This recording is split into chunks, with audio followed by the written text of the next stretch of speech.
اصحاب کہف جب حضرت عیسیٰ علیہ السلام کو اللہ کریم نے چوتھے آسمان پہ بلا لیا نا، تو دقیانوس نام کا ایک بادشاہ ہوا بنی اسرائیل کے اندر، بڑا ظالم تھا، اس نے گمراہی پھیلا دی، اور جو لوگ معاذ اللہ کفر اور شرک نہیں کرتے تھے انہیں قتل کروا دیتا تھا۔ تو 7-8 نوجوان اپنا ایمان بچا کے بھاگے۔ او ہو اللہ اکبر، ساری دنیا مال بچا کے بھاگتی، وہ 7-8 نوجوان اپنا ایمان بچا کے بھاگے کہ یہ ہمیں کہیں کفر کی طرف نہ لوٹا دے۔ تو جا کے ایک غار کے اندر چلے گئے تو ایک کتا بھی ان کے ساتھ ہو گیا۔ انہوں نے کتے کو بڑے روڑے مارے کہ یہ اگر بھونکے گا، آواز نکالے گا تو ہم پکڑے جائیں گے، ہم نے تو چھپنا ہے۔ پر اس کو نہ ولیوں سے پیار ہو گیا تھا، اس نے کہا بھگاؤ جتنا مرضی مجھے، فطرت میری ہے کہ میں بھونکتا ہوں، پر جب اللہ کے ولی ہوں تو پھر میں ادب کرتا ہوں۔ یہ قرآنی واقعہ ہے۔ اچھا، یہ عین وہ واقعہ ہے قرآن مجید کا کہ جو بہت ساری چیزوں پر ویسے ہی نص ہے اور بہت ساری زبانیں ویسے ہی گونگ ہو جاتی۔ تو وہ 6-7 لوگ تھے، وہ چلے گئے غار کے اندر، جا کے انہوں نے پناہ لے لی۔ بادشاہ کو پتہ چل گیا کہ غار کے اندر ہے۔ اچھا، اللہ کی قدرت جیسے ہی داخل ہوئے انہیں نیند آ گئی، یہ سو گئے۔ اور قرآن مجید کہتا ہے، قرآن مجید کے یہ لفظ ہیں کہ کتا غار کے منہ پر بازو پھیلا کے بیٹھ گیا، گویا اپنے مالکوں کی خدمت کر رہا ہے۔ اب میاں صاحب کی ایک بات کر لیں درمیان میں۔ میاں صاحب فرماتے ہیں، جنہ تنا وچ عشق نہ رچیا، کتے ہونا تھی چنگے، اور چلو مالک دے کر راکھی کر دے، صابر بھوکے ننگے۔ یہ دیکھو نا کہ اتنا تو ان کے اندر بھی کمال ہے۔ اپنے نا دونوں بازو پھیلا کے، کتا بھی غار پہ بیٹھ گیا، ان کو نیند آ گئی۔ بادشاہ نے پتہ کرایا کہاں بھاگ کے گئے، تو کہا وہ غار کے اندر ہیں۔ بادشاہ کہنے لگا کہ ان کی سزا یہ ہے کہ ایک دیوار چن دو غار کے منہ میں، غار کوئی بند کر دو۔ جس بندے کی ڈیوٹی لگائی نا غار چننے کی، بندہ بڑا نیک تھا، اس کو دیوار بنانے کا ذمہ دیا۔ اس نے نا دیوار بھی بنائی اور ایک تختی پہ نا سب کے نام لکھے، اور وہ تختی ایک صندوق میں رکھ کے وہاں بند کر دی، اور اسی طرح کی ایک تختی اس کے نیچے لکھا کہ ایک تختی ان کے ناموں کی نا میں مال خزانہ میں بھی بند کر رہا ہوں۔ اللہ تبارک و تعالیٰ کی قدرت کے 300 سال تک سوئے رہے۔ 300 سال کے بعد اس طرح ہوا کہ حکومتیں بدل گئیں۔ بیدروس نام کا ایک بادشاہ آ گیا، وہ بڑا نیک دل تھا، اس نے ہر طرف حضرت عیسیٰ علیہ السلام کی شریعت کا پھر سے نعرہ بلند کیا۔ اب نا کچھ لوگ ایسے تھے جو منکر ہو گئے تھے کہ مرنے کے بعد دوبارہ کیسے اٹھیں گے۔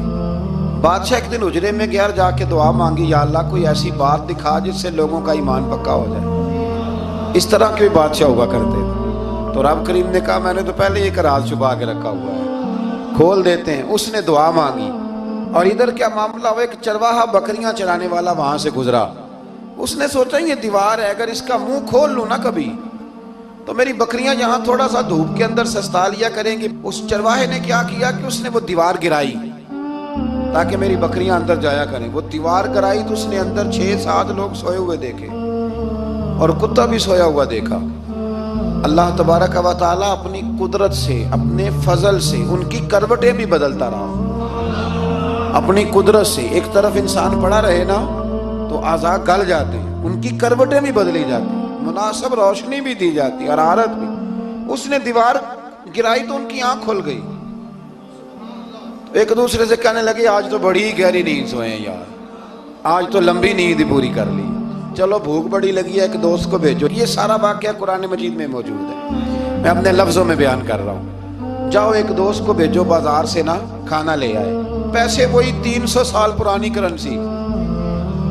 وہ جب نان بھائی کی دکان پہ گیا نا سامان لینے، اس کو پیسے دیے تو نان بھائی نے ہاتھ پکڑ لیا، کہنے لگا میاں تو کدھر سے آیا، یہ کون سے پیسے؟ اس نے کہا پیسے کاہے کہ میں بھی سوچ رہا ہوں کہ حالات بدلے ہیں، سارے حضرت عیسیٰ کا کلمہ پڑھ رہے ہیں، ماحول اور ہے۔ اس نے کہا تیرے ہاتھ کوئی خزانہ لگ گیا ہے، یہ تو ہم نام سنتے تھے کہ یہاں کوئی دقیانوس نام کا بادشاہ رہے، کوئی خزانہ، بتا کہاں سے لیے۔ شور ہوا، حاکم شہر تک خبر پہنچی، بادشاہ تک پہنچی۔ اس نے بتایا کہ بھئی ہم تو دقیانوس کے ڈر سے بھاگے ہیں، کل بھاگے ہیں یا آج سویرے، اتنا زیادہ ہمیں پتہ نہیں، کل یا آج سویرے بس نا اتنا سا ہمیں یاد ہے کہ ہم گئے تھے۔ بہرحال لوگ جمع ہو گئے، اکٹھے ہو گئے، غار تک پہنچے۔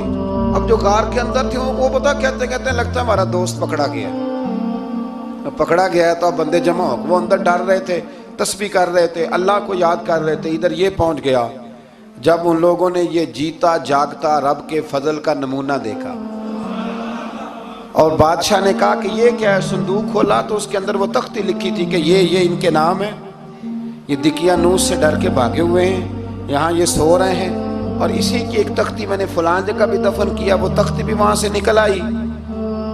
اب سب لوگوں کی آنکھوں میں آنسو آئے اور سب کہنے لگے لا الہ الا اللہ, لا الہ الا اللہ, لا الہ الا اللہ. سب کہنے لگے ان اللہ علی کل شیء قدیر. جب ان کی بات پوری ہو گئی, لوگوں کے ایمان پختہ ہو گئے, تو اصحاب کہف کہنے لگے کہ ہمیں اب اجازت ہے, ہم پھر دوبارہ غار میں جاتے ہیں.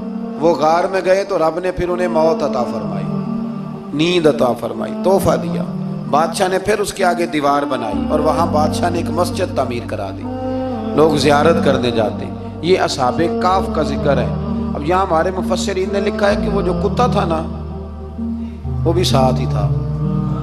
اللہ قیامت والے دن اسے انسانی, یا تو انسانی شکل ملے گی, یا جیسے رب کا فضل ہوگا رب کریم اسے بھی جنت عطا فرمائے.